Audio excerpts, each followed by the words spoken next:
Hey guys, welcome back to the channel. So today we are building again in Prehistoric Kingdom. This is Paleo Park. Just wanted to do a quick speed build today to get a little work done on the entrance as well as add in another habitat. Just to go with the speed build instead of my normal long form video type, just because I wasn't able to record with audio at the time. You'll notice there's a couple of spots here where I kind of step away from the screen for a few minutes and just getting distracted with life and everything. But that being said, so we are continuing to work on the Woodland Park Zoo based entrance. Just getting in some greenery, some planting around the edges here, uh, playing around with the different trees. This tree brush is spectacular. It is so useful. It is so much better than placing individual trees and bushes. It's just, it's I like words cannot express how much I love this thing. It just makes it so much easier to decorate. It's so much less tedious. It's just lovely. I mean, it's so quick, but there's so much variation, and yeah. And apparently we have a little Dryo who wandered out of their habitat. Again, it's early access, just barely out of beta, so you can expect there will be a couple little bugs and everything.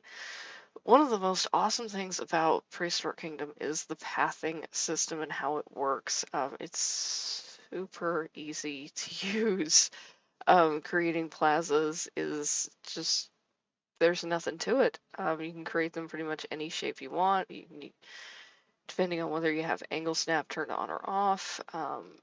You can make them square, you can make them organic. It just depends on what you want. So total freedom when it comes to the pathing.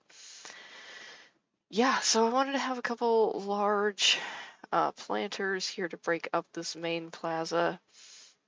And we get those in. Had some guests actually get trapped in one of them. The guests in this game are not smart yet. There's no guest AI. Basically, wherever there is walkable terrain, they will walk. So I finally gave up and just like left them in there.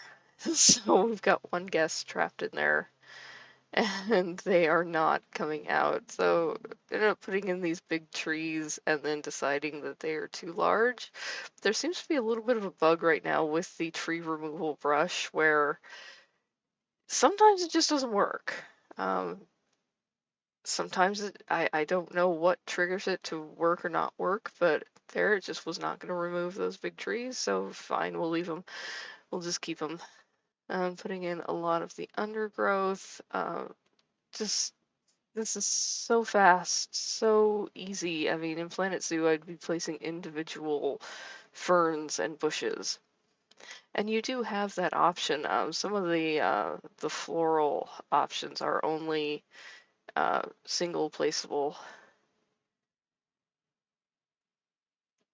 at the moment. So I wanted to make sure that we have this well planted up here. Lots of greenery, lots of lush color, lots of trees.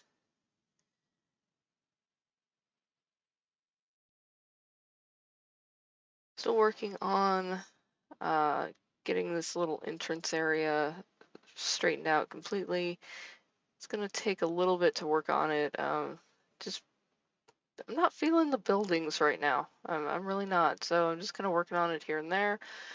Got bored and started working on the little gift shop that we have here. It's actually quite a large gift shop. Right now it's kind of bare. Could make all the little pieces myself if I wanted to, but again, I don't feel like doing anything that tedious. I really want to just build the habitats, but I'm also trying to get some building done as well. And we have pre-made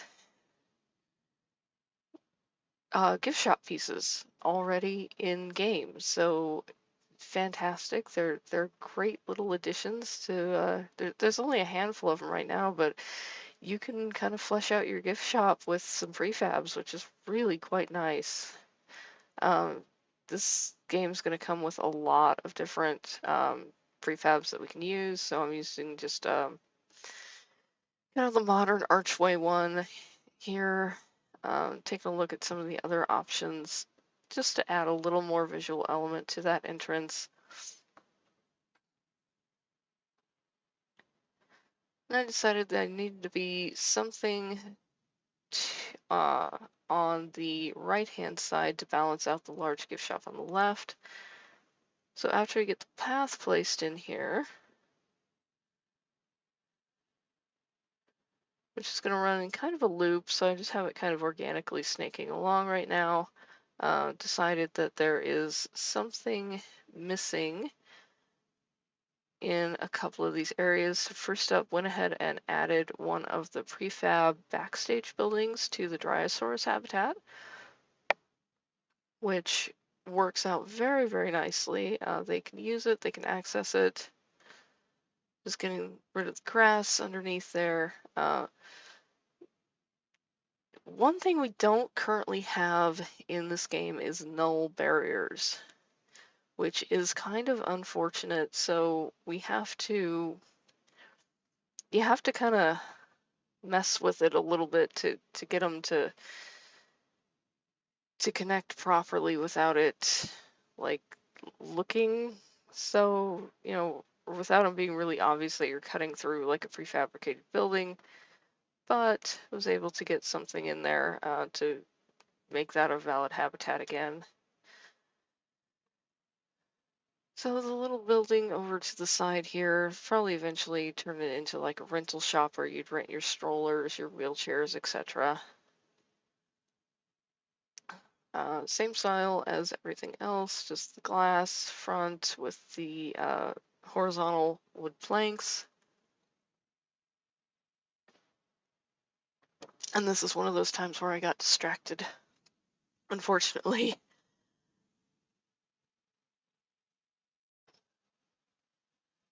Wanted it to be a two-story building, a little bit taller, that way you could see it over the entrance just to kind of break up the sight line a little bit there.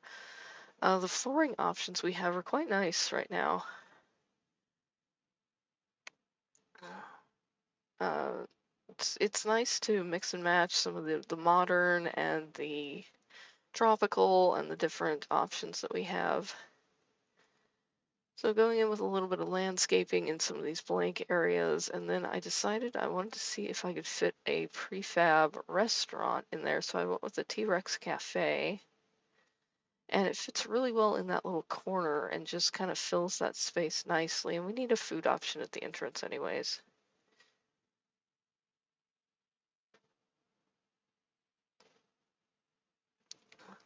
So here I'm getting started on the Sostakosaurus Habitat. I think I'm saying that right. I'm probably not, but yeah, so I wanted to get these little guys in the game here. They are adorable, really cute little dinosaurs. So we're putting in the guest fence, keep the guests out of the habitat, and then adding the interior fencing and a little bit of a bank there for the actual habitat. Went ahead and put some water up at the front as well, just to encourage them to want to be up front where the guests can see them. This paintbrush, being able to mix the biomes is just absolutely wonderful.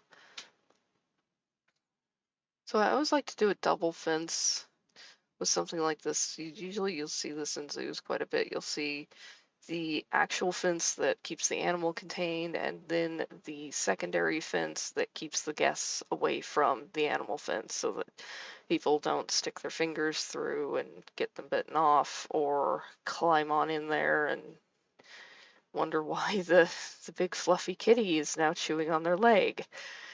As happens, guests in zoos are, well, I don't have a great opinion of people in general, gets in zoos, they tend to get stupid around animals. Also in national parks, you tend to see it where people just they're just not smart when it comes to animals. So safety first, even though we're just going with even though it is a game, I still want that little bit of realism in there. So I went ahead and added a second prefabricated little backstage house for the Sostakosaurus. Um, Turned out quite nicely. I think it fits with the habitat quite well. The barriers are a little wonky still. They want to kind of snap together in some places. But I assume that some patches will be coming out, fixing and refining and all that. You gotta figure, I mean, this is the first day of early access, so. And then we got a breed of our Sostakosaurus. And they are absolutely cute. I went with a decent sized herd of them. They are so adorable. And to get the space between the guest fence and the animal fence painted with our lovely substrate, and then get that nicely planted up with some clover, mixing different plant biome palettes kind of creates some nice effects. So using the clover as a base, as that ground cover, and then adding in like the Italian straw flower? I forget what this one's called. But I like it. It's a nice contrast. And then some tropical plants as well. Just making it look like really lush, really well planted.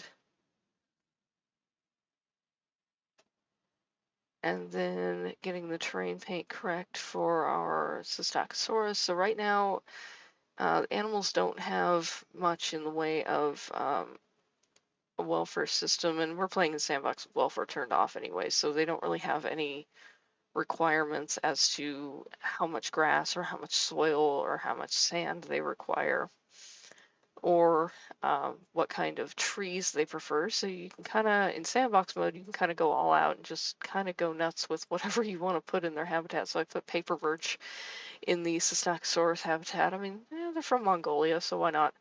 At least I think they're from Mongolia. I think that's where they were found. So why not? Kind of a cooler region. And they can fully access their little house. That is just the greatest thing. I was thrilled when I could see them actually going in there. One thing I did forget was to add a feeder for the Dryos, so I went in and put that in there. And I found where the enrichment items are finally. So we've got our dung beetle nests in there to keep the exhibits clean. And then we gave them some blocks of fruit, frozen fruit, which I don't know if they actually use yet or anything. But I assume that'll be coming pretty shortly. I just wanted to put in some sort of large rock formation here, just in this empty space. This would be something that was here, before the zoo was created. And then adding in some rock work into the Sostakosaurus habitat, because I'd forgotten to do that. Rocks make the game. It doesn't matter if it's Planet Zoo or Prehistoric Kingdom, rocks make your habitat look fantastic. I don't know what it is, if it's just the visual contrast of the different colors and the different textures, or what it is, but if you have a habitat and it feels like something's missing and it's just like you're looking at it and you're going, man, I need to add something to make this look better. Rocks. The answer is always rocks. So just getting this little gap in the path planted up here nicely. I left this intentionally blank because I wanted to add a little planter area. That's just, if you look at real world zoos, they almost always have, snaky, windy paths that kind of go off in different directions, and the areas in between are often planted up really lushly, landscaped nicely. Sometimes it'll be native plants, sometimes it'll just be whatever looks good in that area. But those are done intentionally. So that way you have that organic path feel with quite a few planters in between and all the little gap areas. Went ahead and put a stand of pines in here. I really like this effect with the rock work and the pine tree, so I'm thinking of making that the theme of the whole zoo of the planting. So we'll be using that Scots pine again with more of the rocks. Just gives it that mountain, temperate, dark forest feel. I don't know. That really appeals to me right now for some reason. I think it's because I'm missing camping. Alright, I do hope you guys enjoyed the speed build today, so... Alright, I do hope you guys enjoyed the speed build today, so... What are you doing? Okay, someone call the exorcist. Yeah, so it is early access, bugs will happen, but I do hope you enjoyed the speed build today. We worked on the entrance a little bit, kind of spruced it up, got some planting done in here. Very much needed. Added a couple of prefabs.